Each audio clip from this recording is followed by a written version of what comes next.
Muy bienvenidas. Es un placer estar con ustedes nuevamente en esta semana para conversar acerca de la palabra de Dios, especialmente de este libro de Salmos, que ha sido extraordinariamente hermoso, como hemos ido conversando y usted quizás estudiando en su casa, lecciones realmente maravillosas. Hay un material que siempre se edita. Este material es muy bueno para dejarlo como apoyo a el estudio que posteriormente te voy a hacer, incluso para reencontrarse con este libro. No sé si a usted le ha pasado que a veces sale a un lugar y le acontecen hechos, situaciones o accidentes, pero son tan puntuales que está la solución casi al lado. 1, 2, 3, 4 veces a veces. Esas son lecciones que uno no debería olvidarse de que Dios ha estado presente, acompañándolo en esos lugares donde usted ha ido, donde usted ha viajado, donde a usted quizá ha pernoctado, lo que le pasó al pueblo, porque las lecciones del pasado no debemos olvidarle. De eso vamos a conversar en esta semana. Pastor, ¿cómo está? Pastor Luis Jerez, me acompaña en esta oportunidad. Todo el trimestre, en realidad. Sí, bien, Raúl. Gracias a Dios, estamos bien, gracias. Y estamos acá siempre dispuestos a seguir comentando la palabra de Dios. En realidad, el material que está en la palabra de Dios y los salmos que estamos estudiando son muchos textos bíblicos, así que no podemos profundizar lo suficiente, pero hay ideas que son fundamentales que debemos nosotros enfatizar, comentar, porque son ideas muy buenas para la experiencia cristiana que hoy tenemos. Las lecciones del pasado a lo mejor se vuelven a repetir en nuestra vida, en nuestra iglesia y en nuestra fe presente hoy.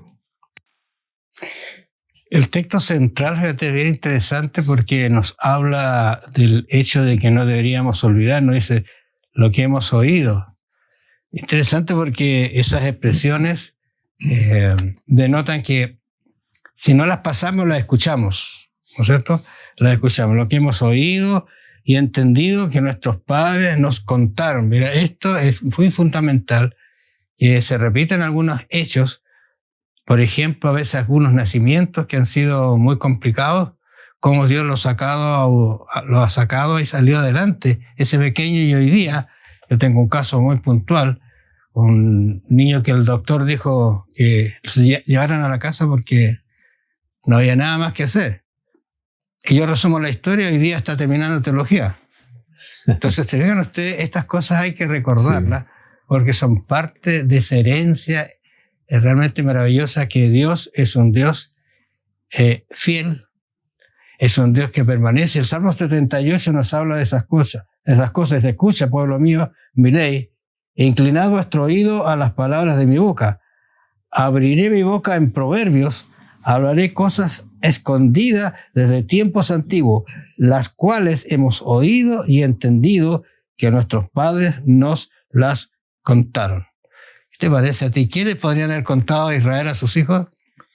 Bueno, damos gracias a Dios porque en los salmos hay varios de ellos que vuelven a relatar de manera especial y con un estilo lo que pasó en el desierto, en el caminar de Israel con Moisés, con Aarón, y las vivencias que ellos tuvieron, la fidelidad de Dios, el pacto que Dios hizo con su pueblo de cuidarlo, de guiarlo, de salvarlo, y cómo los israelitas se rebelaron.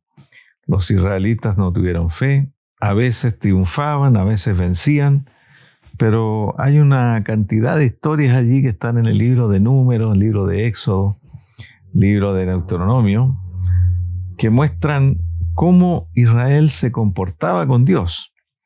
Y el Salmo 78 precisamente va relatando, un salmo bastante largo, tiene 72 versículos, va relatando esa historia rebelde de Israel y cómo Dios nunca falló, siempre fue fiel, siempre se mantuvo, pasó por alto sus rebeliones y los bendecía de todas maneras.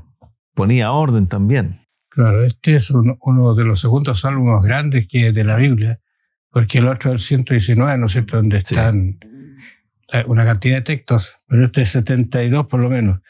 Es interesante porque, como tú dices, Israel fue de alguna manera descubriendo cómo Dios los protegió. el otro día conversábamos con una familia en relación a la nube. Esa nube que de día era sombra y de noche dice que era calor. No, era luz, como si luz y un calor también, porque el desierto a veces es oscuro. Era luz. Entonces uno dice, ¿qué es lo que hizo Dios para que eso ocurriera? Y no una nube pequeña. Recordemos que había estamos hablando de 2 millones de personas. Claro. Entonces, no sé, que permanezca esa nube así encima del pueblo, de día, ¿no es cierto?, dándoles una sombra agradable, y de noche vuelve a cubrirlos ahora, ¿no es cierto?, darles luz. Entonces son allí elementos milagrosos que Dios usó para conducir a ese pueblo. Y eso el Salmo se los recuerda, le dice, mire usted, muchas veces se habla de esa nube, estuvieron bajo la nube. Nuestros padres estuvieron bajo la nube, es una expresión que se usa. ¿Qué significa eso? Significa mucho de parte de Dios para la protección de ese Israel. Y era todos los días, todas las noches, esa nube no fallaba. Y yo también recibí una pregunta hace unos días atrás, ¿cómo Dios, a través de Moisés, cuando salía agua de la peña, que Moisés tocaba la peña, elegían una roca bien ubicada, y cómo salía tanta agua para alimentar 2 millones de personas con agua, para hacerlos beber? Y se calcula que ellos tenían en el desierto unos 100.000 a 200.000 animales. Y aquí está la respuesta en el Salmo 78.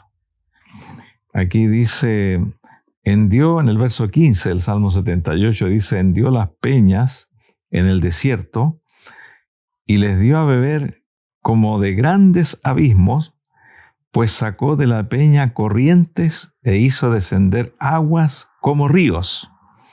Es decir, la peña era una, el canal que fluía de los abismos con agua era uno, pero esa agua se repartía en ríos, se repartía en corrientes, que iba cubriendo todo el campamento. Ellos se ubicaban en los lugares y pasaba el agua muy cerquita donde estaban las carpas. No tenían que recorrer 1 kilómetro para ir a buscar agua. El agua cubría todo el sector donde estaban ellos y les llegaba a todos en su lugar. A veces se muestran algunos dibujos o películas, cómo salió el agua y la gente empezó con los cantos a tocar, pero eso es lo que estaban al lado. Claro. Pero y el que estaba al último, ya cómo le llegó el agua, exactamente como ríos. Fue mucha agua que salió, mucha agua. Mucha agua. Y yo creo que tiene que haber sido un río bastante grande. Uno a veces lo compara con algún río que sea capaz de alimentar a 2 millones de personas. Acá estamos nosotros en Chillán. El río Chillán, con el agua que trae ahora, no daría abasto para 2 millones de personas. Exactamente. Porque aquí Chillán tiene solamente 180.000 habitantes. Y aún así queda poca agua para regar.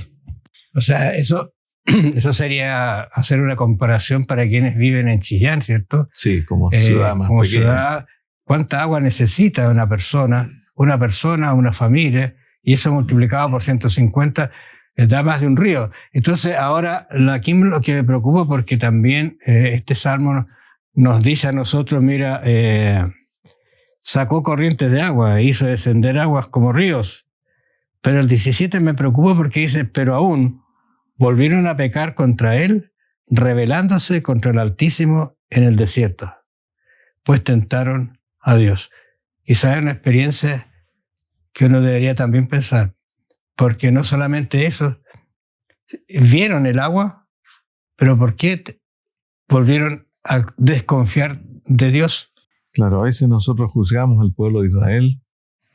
Recordemos que los hechos que están relatados en el libro de Deuteronomio y Números y Éxodo son hechos que ocurrieron, algunos de ellos con una distancia de 3 años, cada 1 año, cada 8 años.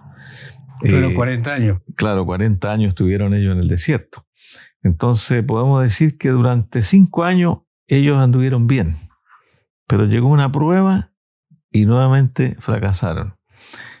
Imaginémonos nosotros, a veces en 1 año o en 1 mes, a veces podemos tener un desánimo, una falta de fe, en menos tiempo que ellos, y a veces los criticamos tanto a ellos.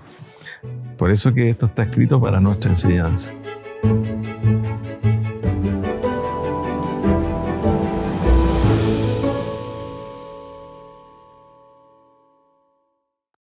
sigo pensando que no solamente uno debería recordar la historia, sino agregarle algo, un elemento que es muy fundamental. Porque muchas veces nosotros actuamos de la siguiente manera: hoy qué casualidad que me ocurrió esto. Uh-huh. Y nos olvidamos que la mano de Dios está detrás de todas estas bienaventuranzas, ¿no es cierto?, que a veces nos llegan a nosotros y no nos olvidamos o nos olvidamos de agradecer por alguna situación por la cual pasamos y salimos. Cierto, como tú decías delante, lo de la nube, para los israelitas la nube y el agua y el maná pasaron a ser cosas naturales, reales todos los días, y que ellos lo consideraron ya como algo rutinario. Entonces, para ellos no era un milagro. Claro.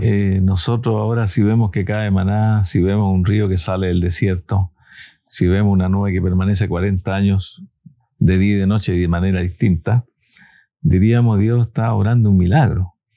Y ese es el problema de muchas personas y de muchos cristianos. A veces vemos que las cosas que nos suceden en la vida diaria, cotidiana, que no las catalogamos como milagros ni tampoco como hechos tan importantes como para alabar a Dios. Porque el Salmo 105 dice que hay que alabar a Dios, hay que cantarle por tantas cosas que hace. Por cuando estamos bien, cuando ocurre una salvación, una provisión, una solución de problemas, debemos alabar a Dios. Eso es lo que Dios quería, que ellos estuvieran agradecidos. Pero al parecer no era así. Lamentablemente, ciertas situaciones, como tú dices, las encontramos como parte de la vida, como que sucedió, o fui capaz de hacerlo o de enfrentarme a ello. Mira, voy a leer porque las maravillas de Jehová en favor de Israel, el salmista dice: alabad a Jehová, invocad su nombre, dad a conocer sus obras en los pueblos, cantadle salmos, hablad de todas sus maravillas, gloriaos en su santo nombre, alégrense el corazón de los que buscan a Jehová. Este concepto de aquí, darle a conocer sus obras, yo creo que uno se encuentra muchas veces con personas que no son creyentes. Entonces es bueno que en el hablar nosotros podamos decir gracias a Dios, o agradecer a Dios, o alabar porque Él ha sido bueno. Encontramos con una familia ahora nosotros que Él nos contó brevemente su historia. Dice: yo era realmente, voy a catalogarme, dice, como malo, porque me gustaba matar pajaritos. Mira, y me compré un rifle, después me compré un rifle con mira telescópica, dice. Y así, dice, y de improviso me di cuenta, mira, interesante, de improviso me di cuenta qué enseñanza le estoy dando a mis hijos. Y vendí todas esas cosas, dice. Y nada de eso hice después. Y ahora yo tengo hijos, y efectivamente conocí a sus hijos, eran muy bien, tienen una buena profesión, pero ¿a dónde habrían llegado si siguen con esa idea que él tenía en su mente cuando era joven? Entonces, allí viene la palabra, gracias a Dios que Dios lo ubicó, que Dios lo orientó, ¿no es cierto? Y la palabra esa debería estar en la boca de uno para que la gente reconozca que muchas situaciones no son al azar. Sí, y efectivamente el método que Dios tenía en el Antiguo Testamento a través de la nación de Israel para salvar al mundo, porque Israel era un reino de sacerdotes. Y mientras ellos tuvieron 40 años en el desierto, habían varios pueblos que rodeaban ese desierto. Estaban por allí cerca los moabitas, los amonitas, los hijos de Esaú, los amalecitas, y por el otro lado estaban los egipcios. Y aparentemente uno piensa que ningún pueblo se fijaba lo que estaba pasando en el desierto. Y no es así. Ellos enviaban espías, enviaban personas a mirar y se hacían preguntas. ¿Cómo toman agua estas personas? ¿Cómo viven? ¿Cómo se alimentan? Y esa historia era una historia que llegaba a través de testimonios a los pueblos que rodeaban la estadía en el desierto. Y a tal punto que ellos decían, bueno, este es un pueblo que hay algo raro aquí. Y cuando se acercó a los 40 años, Israel empezó a empezar sus conquistas. Allí ellos se preocuparon, si este pueblo lo sostiene el Dios Jehová, que es el Dios que tienen, ¿qué de nosotros?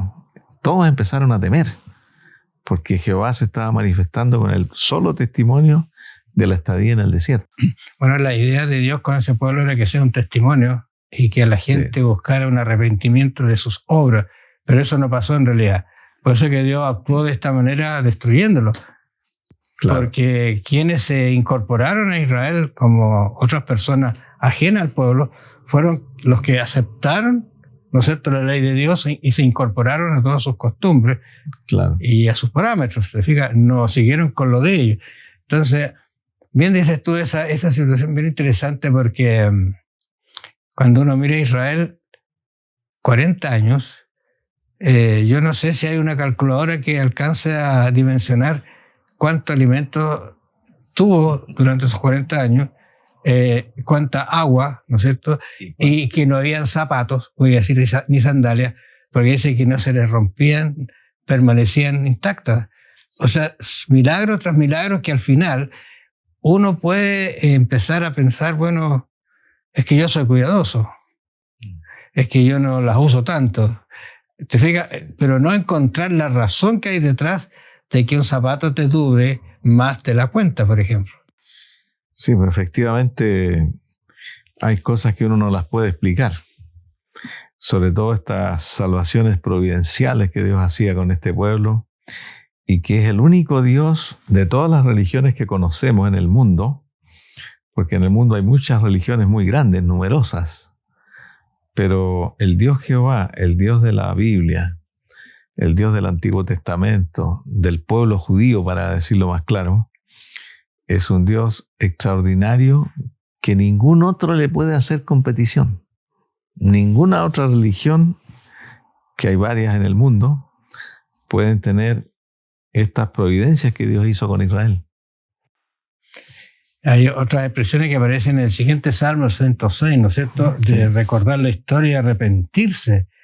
Porque eso es lo interesante, porque mira, dice, aleluya, alabad a Jehová, porque Él es bueno, porque para siempre es su misericordia. ¿Quién expresará las poderosas obras de Jehová? ¿Quién contará sus alabanzas? Y aquí viene lo que el salmista dice, dichosos, felices, alegres, ¿no es cierto? Bienaventurados, los que guardan juicio, los que hacen justicia en todo tiempo. Acuérdate de mí, oh Jehová, según tu benevolencia para con tu pueblo, visítame con tu salvación. Cuando el salmista dice eso, está hablando de el recuerdo que tiene de todo lo que hizo Dios con Israel. Sí. Él lo encuentra maravilloso, entonces él dice, acuérdate, si allá lo hiciste, por favor, acuérdate de mí y haz conmigo también algo parecido. Claro, y este salmo también muestra el arrepentimiento que ellos tienen, porque dice en el verso 6, Salmo 106, 6, pecamos nosotros como nuestros padres.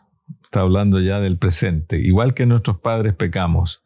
Hicimos iniquidades, hicimos impiedad. Nuestros padres en Egipto no entendieron tus maravillas, no se acordaron de la muchedumbre de tus misericordias, sino que se rebelaron junto al mar, el mar rojo. Pero Él los salvó por amor de su nombre, para hacer notorio su poder. Importante eso que está sucediendo, porque, como dice Pablo, todo lo que ocurrió en el Antiguo Testamento se le llama historia sagrada, aunque ocurrieron pecados en esta historia sagrada, rebeliones. Pero esta historia tiene un propósito para estar incluida en la Biblia. El propósito es que nosotros lo leamos, saquemos conclusiones y tal vez podamos llegar a comprender que no debemos cometer los mismos errores que ellos cometieron. Entonces esta historia a nosotros nos enseña que Dios siempre se mantuvo fiel, nunca falló, pero como pueblo, la incredulidad, la murmuración, el descontento, el desagradecimiento llevó a los israelitas a esa catástrofe que hubo después por los problemas que tuvieron. Es como para pensarlo. Sí.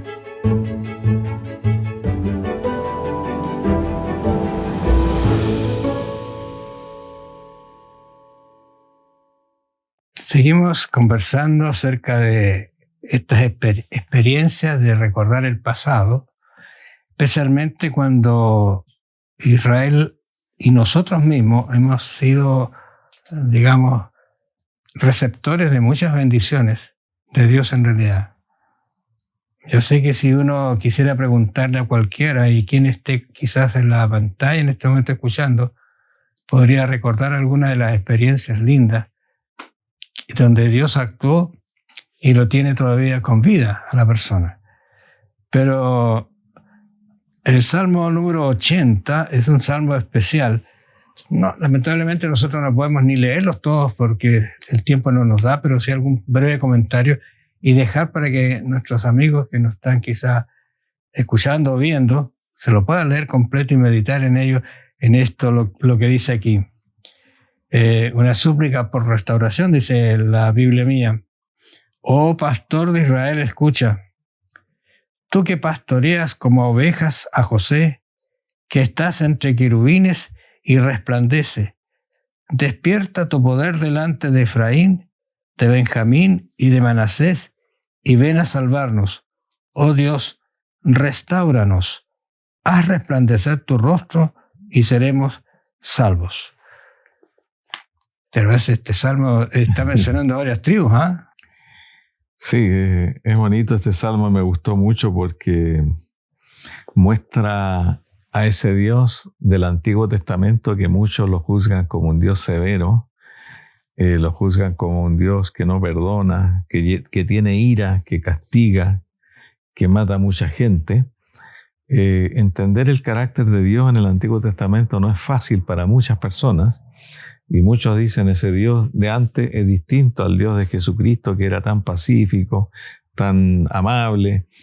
Pero el contexto nos muestra a nosotros allí que Dios hizo grandes cosas, se manifestó casi en persona, visiblemente con Moisés, llenos de milagros, y aún así eran rebeldes. Entonces la ira de Dios se manifestaba. La ira de Dios llegaba a juzgar a Israel. Y Dios disciplinaba a Israel, porque había que enseñar a un pueblo rebelde y contumaz, dice la Biblia, con malas costumbres. Entonces Dios se proponía, el desierto pasó a ser una escuela de instrucción, de disciplina, de conocer a Dios, de aprender a servir a Dios. Y es por eso que en este salmo se repite 3 veces la palabra restaúranos. En el verso 3, verso 7, haz resplandecer su rostro sobre nosotros y seremos salvos. Verso 19, nuevamente dice restáuranos, porque los israelitas se daban cuenta después, gracias a Dios, se daban cuenta de que habían actuado mal y se arrepentían y Dios los perdonaba. Esto también es bueno para nosotros, darnos cuenta que a veces cometemos errores y que somos ingratos y que tengamos la facilidad de arrepentirnos. Es algo muy grande y que Dios lo valora mucho. Fíjate, estaba mirando aquí el Salmo 7 justamente habla de restáuranos, ¿cierto? Dice él, oh Dios de los ejércitos, restáuranos. Claro. Le da la calidad de un Dios que está por sobre todos los poderes de la tierra. Pero luego en el 8, versículo 8 dice, hiciste venir una vid de Egipto. Sí. Echaste las naciones y la plantaste. Estoy pensando en esta parábola que se ve aquí, que extraordinariamente, cuando uno mira el pueblo de Israel, su historia, exactamente eso pasó. ¿Qué sacó Dios de Egipto? Una pequeña ramita de una vid. De una vid, pero ¿qué hizo con esa ramita, esa vid que la saca, ¿no es cierto? ¿Cómo la engrandeció y la volvió a plantar en un lugar seguro? O sea, estábamos pasando rápidamente los 40 años, las rebeldías, hasta que entraron ahí. Sí. Estaba pensando hace un rato, cuando tú hablabas del maná, por ejemplo. Tú sabes que el maná se terminó cuando entraron ahí y ya pudieron tener los frutos para comer. Sí. O sea, ¿te fijas? Ese es otro milagro. Entonces es interesante cómo el Salmo lo recuerda y le dice, mira, sí, te sacaste de Egipto una vid, limpiaste sitio delante de ella e hiciste arraigar sus raíces y llenó la tierra. Y los montes fueron cubiertos de su sombra, y con sus sarmientos los cedros de Dios extendió sus vástagos hasta el mar y hasta el río sus renuevos. O sea, te fijas, no quedó allí en una sola vid, sino que creció y se multiplicó. Claro, y por eso se le llama la viña del Señor. Esta es una alegoría, una parábola que muestra a Israel que Dios cuidó esta viña, pero la cuidó, fructificó, la plantó, como decía Raúl, tuvo éxito el plan de Dios.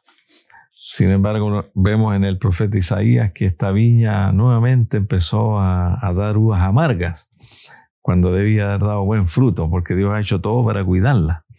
Y eso pasa en la historia. Dios provee de todo para que nosotros podamos dar fruto, como esta vid, dar la vid. Sin embargo, a veces no damos el fruto porque nos desconectamos como pámpanos, nos desconectamos de Jesús. Aquí también hay una aplicación que podemos hacer con Jesucristo, que es la vid y nosotros somos los pámpanos. Es una ilustración bastante hermosa esta, la que presenta el autor acá. El Salmo 135 va a centrarse en la supremacía del Señor, en la historia. Y uno mirando algunos textos dice, por ejemplo, alabad el nombre de Jehová, alabad siervos de Jehová, los que estáis en la casa de Jehová, en los atrios de la casa de nuestro Dios, alabad a Jehová o a Yahweh, porque Él es bueno, cantad salmos a su nombre, porque Él es benigno. Una serie de repeticiones. Yo estaba pensando que esta lección nos prepara para el estudio de la próxima, que viene la siguiente semana. Porque está enfocada para la próxima semana algo en el atrio, en el Sion, en la casa, santuario, donde está Dios, en el santuario. Y aquí dice, alábenle, ¿no es cierto?, en su santuario, porque Dios es magnífico. Dice, porque yo sé que Jehová es grande y el Señor nuestro mayor que todos los dioses. Otra característica de ese Dios que tenía Israel y el Dios que tenemos nosotros. Sí, se muestra en la Biblia un Dios muy poderoso. Para Él nada era difícil. Y el texto 6 que aparece en el Salmo 135, me gustó lo que dice, porque dice, todo lo que Jehová quiere, lo hace. O sea, para Dios no hay cosa difícil. El Dios que nosotros estamos conociendo, que estamos siguiendo, que estamos luchando por tener un entendimiento mayor y por servirlo, por alabarlo, es un Dios que lo que quiere hace. No estamos nosotros poniendo bajo la sombra de este gran Dios de la Biblia. Y esa fe debemos tener de que Dios no falla, es un Dios del pacto. Cuando tú leías que todo lo que Jehová quiere lo hace, pero reafirma una idea después para que si quedara alguna duda, dice, en los cielos y en la tierra, en los mares y en todos los abismos. O sea, no hay límite para ese Dios, para hacer algo. Hace subir, dice, las nubes de los extremos de la tierra, hace los relámpagos para la lluvia, saca de sus depósitos los vientos. Él es quien hizo morir a los primogénitos de Egipto, desde el hombre hasta la bestia. El Salmo nos inquieta un poquito porque hay cosas que no nos gustan, pero tampoco entendemos a veces el camino que Dios tiene. Cuando pasamos por ese camino, después recordamos y decimos, mira, Dios tenía razón. Hizo muchas cosas el Señor con tal de cuidar esa viña, hacerla crecer, la regó, la cuidó, la plantó, le puso protección. No sé si usted está pasando por un problema ahora. Recuerde quizá un día cuando Dios actuó en su vida y puede actuar también ahora. No se olvide de eso. El pasado es parte de esta historia que usted debe recordar, porque Dios es grande en los cielos, en la tierra, en los abismos, en los mares, en todo lugar y también en su vida. Que el Señor lo bendiga, lo acompañe y nos vamos a encontrar la próxima semana.